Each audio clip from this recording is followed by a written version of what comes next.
Hey guys, it's Dr. Justin Marcagiani. Welcome to the Beyond Wellness Radio podcast. Feel free and head over to justinhealth.com. We have all of our podcast transcriptions there, as well as video series on different health topics ranging from thyroid to hormones, ketogenic diets, and gluten.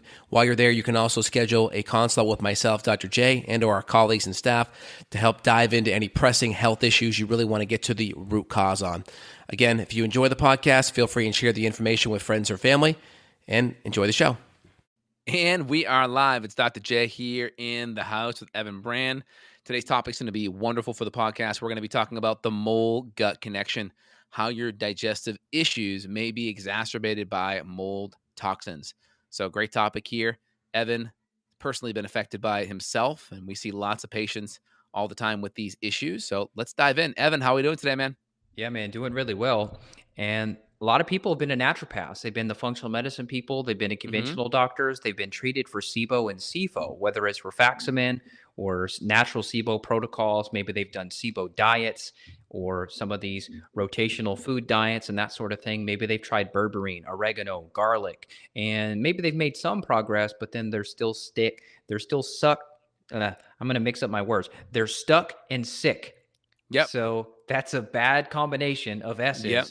And this is likely due to a mold toxin problem because I've seen it too many times and I suffered on my own. And even the labs now tell us, they give us a cookie cutter report, but that cookie cutter report nonetheless is still valuable because even the lab has painted the connection between mycotoxins, which are essentially mold farts that you breathe in a water damaged building, and the connection to certain bacterial overgrowth, specifically Clostridia, but also Candida.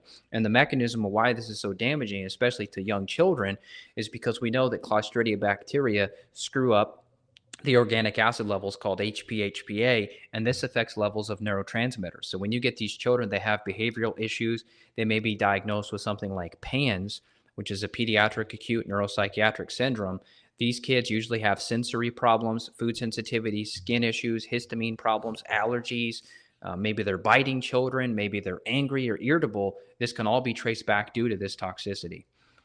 100%. So that's quite interesting. Now, you talked about mycotoxins essentially being mold farts. So essentially the mold off gases, right? And you different kinds of mold, right? It could be penicillium. It could be aspergillus, right? It could be the black mold, Stachybotrys, these type of things. And then they produce various mycotoxins. And when we do different tests, like plate testing on homes, supposedly each mold or so can produce about 300 different mycotoxins, whether it's ochratoxins or alanone. Is that correct? Yeah, which is crazy because we can only test for a very, very small amount on the urine. So really, we're trying to just look for some evidence of this bonfire. We're looking for the ashes. Oh my God, there must have been a fire here, this big mold exposure. We're only looking at the tip of the iceberg. So yeah, you're right. Our testing is good, but it's still very primitive compared to the amount of mycotoxins that are being produced. Yeah, and the type of organic acid testing that we're doing is on the Great Plains. We'll look at some of the organic acid compounds that correlate with like aspergillus or different mold toxins. Is that correct? What are those big mycotoxins? What are the big organic acids again? Yeah, so it's Forget. all on Do you page remember 'em? ones. Yeah, so you'll see oxoglutaric. Yep. You'll see citric acid can be high in a fungal overgrowth too. Mhm. So it's all page one. Oxoglutaric, you got hydroxybenzoic, which is related to bacteria. I could pull up an O, but in general, it's just page one. It's typically numbers 1 through 18. If you see any big red flags on that, you either are a combination of a bacterial overgrowth, specifically a Clostridia problem, and or candida or fungal colonization. And the lab indicates this. So tartaric acid would also be on there. Carboxycitric acid is also on there. So in parentheses, you'll see under these organic acids now, which is great because this has improved over the years that you and I have been running these labs. It now says aspergillus. So on number 6, which is tartaric acid, under number 6, it'll now say aspergillus. And you know if that's elevated, you're colonized for aspergillus, which means that you've now been exposed to couple situations could have happened. Either you had a large enough amount of mold, you were exposed to mold long enough, or your immune system was weak enough to where now you've become a mold factory. So you can be a mold reservoir, more specifically a mycotoxin reservoir, where you've just had this exposure at the moldy hotel in Mexico, and then you come back home and you're sick. Or if you were weak enough, now you're growing mold. Even if you move to the desert to avoid mold, you stay sick because you've got that colonization. So with an oath, Colonization that's happening. yeah, so you can prove that, which is very important because now that would justify the use of herbal antifungals to try to remedy this situation. That makes sense. Let me go pull up one of my old oat test. Let me see if I can find it. Hold on. Now, the conventional treatment is typically antifungal medications that are going to knock this out. But as you and I, with our functional practice, we don't like to use that. So, yeah, so number four would be classified as a fungal, the furan 2,5-diacarbolic. You've got that Yep. furan carbonoglycine. Yeah. So, number six, yeah. So, this is old enough where they didn't have the molds. But on the new ones, in It'll parentheses, say it shows it. aspergillus. Is it primarily is it aspergillus for all three of these? Yeah. And then number nine, the tricarbolic is fusarium. Fusarium, yep. And then arabinose and tartaric are also correlated with yeast overgrowth. So Yeah. this test here, for instance, I did a Great Plains and a Genova test at the same time, and this one actually came back much higher on the arabinose side than the Great Plains than the Genova test did. So it's interesting, different samples and such. But yeah, this one arabinose is strongly correlated with candida. But then I you just have ran what my oat. I've got candida right now too, so I'm on a protocol right now. I just to ran my knock it oat down. recently. Yeah, I showed up with Yeah, candida, and I want people to know because you were a speaker on the event. It was called the Candida Summit, which I ran like correct. 5 years ago, and we had like 30 people talking about it. And I could look back, but I tell you, I don't think anybody had made the connection here, which was the mold candida connection back then. And now what I'm finding is basically you're just playing whack-a-mole with candida until the mold's gone, meaning you may rotate through various rounds of antifungals, but out the back door, you've got to be using the appropriate binders to pull out the mycotoxins. So if you're just beating candida down and it keeps coming back, it's probably the mold, not the candida that you need to be after. Yeah, and that's where it's good to run a test like this. Also, maybe a urinary mycotoxin test, or just make sure your environment's good. Because I always tell patients, if the environment's not good and you're having reoccurring issues, then you're just not getting to the root cause. So the first thing is isolate the environment. Make sure the environment, your home, your apartment, wherever you're living, run a high quality mold plate test on there. We'll put links down below where you guys can access the plate testing. Uh, Isolate that, right? Make sure there's no water damage, or if there's been leaks, make sure it's been something that's been addressed and dealt with. Make sure that's dialed in. The second thing is you can run a test like an organic acid test with your functional medicine provider, see if there's any colonization. And if that's chronic, then you want to get to the root on that. And then you can always run urinary mold where you're looking at mycotoxins coming out in the urine. That can also be helpful. But typically, if this is good and there's nothing at the home, then you're probably in pretty good shape. And it's probably more of an acute kind of dysbiosis thing, probably from poor diet, poor digestion, other bugs, other infections, etc. Yeah. And the cool thing is that you can kill two birds with one stone, or even three birds with one stone. And what I mean by that is, let's say you run that oat and you showed the elevated arabinose, there's a candida problem. But if we see tartaric above that's high, and then down below we see some of the bacterial overgrowth markers, the blends that you and I formulate and have, we might be able to kill bacterial overgrowth, fungal overgrowth, and a candida Bingo. problem all in one fell swoop. And that's incredible. And your gastroenterologist or even your mold doctor is likely not going to be able to do that. They may come in specifically with itraconazole or fluconazole or nystatin.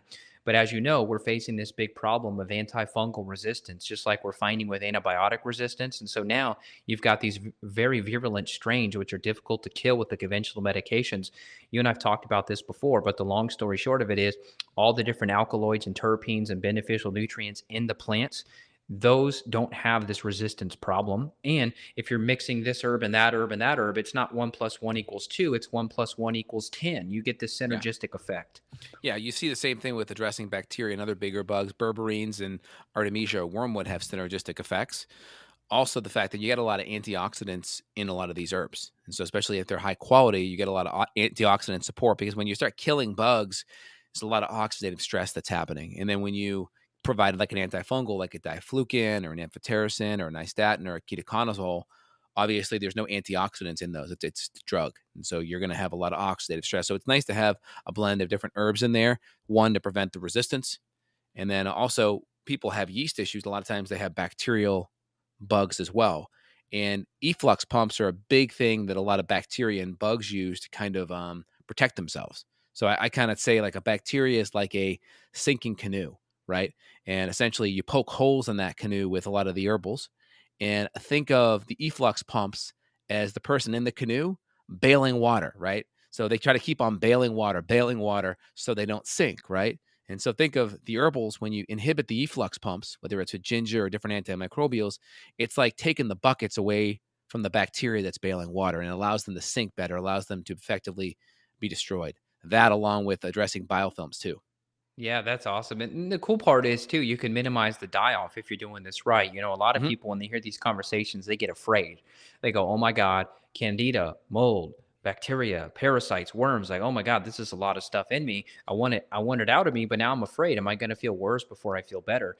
And the answer is if you do it properly, that should be minimal to a non-existent problem. I think you and I have refined our protocol so much over the years now that we have these tools and these other therapies in place that are standalone products, but we often add those in.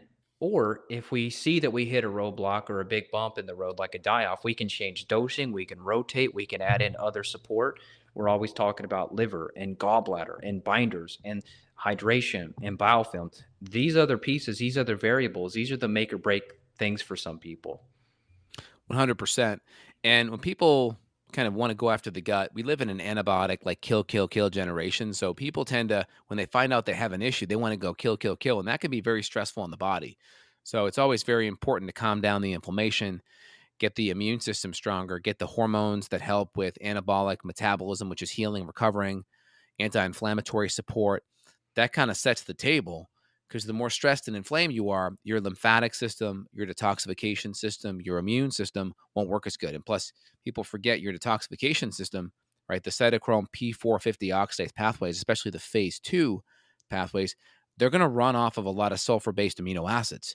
And so if we don't have great digestion and we're not eating, good healthy animal protein or good healthy plant cruciferous vegetables, if we can tolerate them and can't break it down, we may not have a lot of those sulfur building blocks to run those phase 2 pathways. And so that's why kind of getting the deck set, so to speak, so we can really hit phase 2 better, just not with support, but just by getting digestion working better and a good diet working better, sets the table and allows us to effectively kill so much better. Yeah, and I know we've talked about a lot in a short amount of time. We've gone fast, so listen back as needed. But I want people to understand the connection because of the title Hmm. of this episode. I want people to understand the mold gut connection. So the connection is the following: the mycotoxins weaken the immune system and allow the opportunistic bacterial overgrowth to thrive, along with the candida. So if you're working upstream at the SIBO situation, but you've got an underlying mycotoxin problem, you've got to address that if you fully want to get better. The other mechanism of the mycotoxins is a couple. Number one is they damage the microbiome. So we know specifically mycotoxins do the same thing as like food allergens. They disrupt the gut barrier and create intestinal permeability. So that's another reason you want to pull those out of the circulation by using specific binders based on your labs. And then the other mechanism too is we know mycotoxins affect the brain chemistry and specifically lower dopamine. So when you get into pain signaling, you get into motivation and mood and just your overall vitality. If your brain chemistry is affected, we can also measure that, but it could be directly attributed to the toxin. For example, in like rat studies, when they inject them with mycotoxins or expose them to mold toxin, the dopamine levels crash. So now all of a sudden you've got this brain chemistry piece to address too. Now people have heightened pain sensitivity.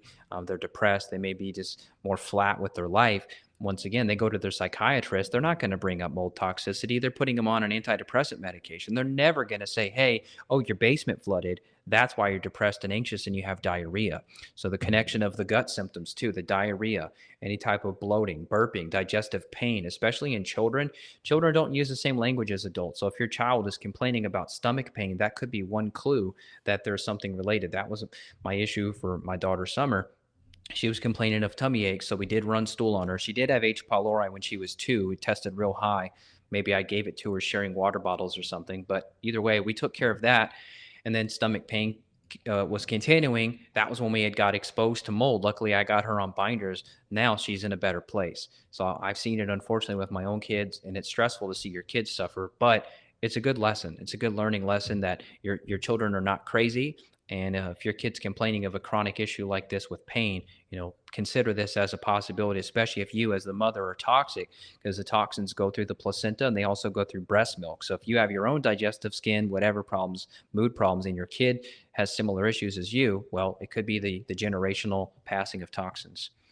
So let's go over that mechanism one more time with dopamine. So obviously, dopamine's a neurotransmitter, and when we're chronically stressed, physical, chemical, or emotional, dopamine can go downstream and get converted into adrenaline, which kind of helps manage the acute stress response. Is it just the fact that the mold is inflammatory and creating a stress response and activating the sympathetic nervous system that the dopamine is being taken and depleted downstream, or is there something else? I want to make sure I get that mechanism hammered down. I don't know. Type in Type in rat dopamine mold or rat dopamine mycotoxin. See if you can find it. There were several papers on this. I don't know if they discussed the mechanism in it or not. My assumption would be that it's multifactorial. I think the big mechanism would be that the mycotoxins affecting the gut barrier, then affecting nutrient absorption, and then there's likely less amino acid conversion to dopamine. So I'm thinking it's more of a malabsorption problem. But also, we know that ochratoxin, for example, damages the Like brain. malabsorption, like it's affecting the absorption of protein in the gut. Yeah, I think that's one mechanism. I think the other mechanism would be direct brain damage. We know that ochratoxin, for example, damages the cerebellum. We know that the varucarin and the stachybotrys mycotoxins affect the brain and the prefrontal cortex, which impairs like your ability to think clearly. So I think it's both. I think it's the gut damage, and I think it's the direct brain damage too. I'm going to pull it up here now. Can you see it on All right. screen? Yep. Let me make it bigger on my side here. Yeah. So many mycotoxins, trichothecenes. We test that in some of the mycotoxin tests. Yeah, induced neuronal cell apoptosis. So some of that could be you're just causing the cells in the brain, and especially the substantia nigra of the midbrain. That's where dopamine cells are being produced. Some of it could be apoptosis. That means programmed cell death and or inflammation in the olfactory epithelium. Isn't that Interesting. So it crazy? seems to be a neurodegenerative. And then look, it says ochratoxin A causes acute depletion of dopamine and its metabolites. Look at So I that. wonder if that's it sounds like it's possibly a stress response, right? Because Mhm. dopamine tends to go downstream to adrenaline. Could be a almost like an autoimmune response because you're having apoptosis. This is neuronal cell death, programmed death. This is part of the reason why apoptosis is important, right? Because if you don't have good immune function, this is how cancer forms, right? Your immune system helps program cells to die when they need to die. This is apoptosis, but if you can't do that, then cells can overgrow. Hence, you have a tumor, right? And so this is actually happening to unhealthy or to very healthy tissue that you need to be functionally healthy that produce the dopamine in the midbrain. Yeah, So look at that very too. interesting. Talking about the hippocampus too. We know the hippocampi. Memory, You've got two of them. This is why memory. a lot of people have brain fog problems, and also I would say that short term to long term conversion is Yep. is impaired. Can you see this one here, the mold inhalation one? I'm Let me just seeing that switch. you're highlighted on the hippocampus word for now. Let me switch back to the other one here. Okay. This is mold inhalation. This is interesting. Let's go pull this up. All right. Mold inhalation causes innate immune activation, neural, cognitive, and emotional dysfunction. So This is this is pretty new, important. July 2020 paper here, so relatively Yeah. new. Yeah. So the ability to mold to cause such symptoms is controversial since no published research has examined the effects of controlled mold exposure on the brain. Patient symptoms following mold exposure are indistinguishable from those caused by innate immune activation by a bacterial or viral exposure. Interesting. So in this study here, they added in, see here, toxic and non-toxic mold stimuli would cause innate immune activation with concomitant neural effects and cognitive and emotional behaviors.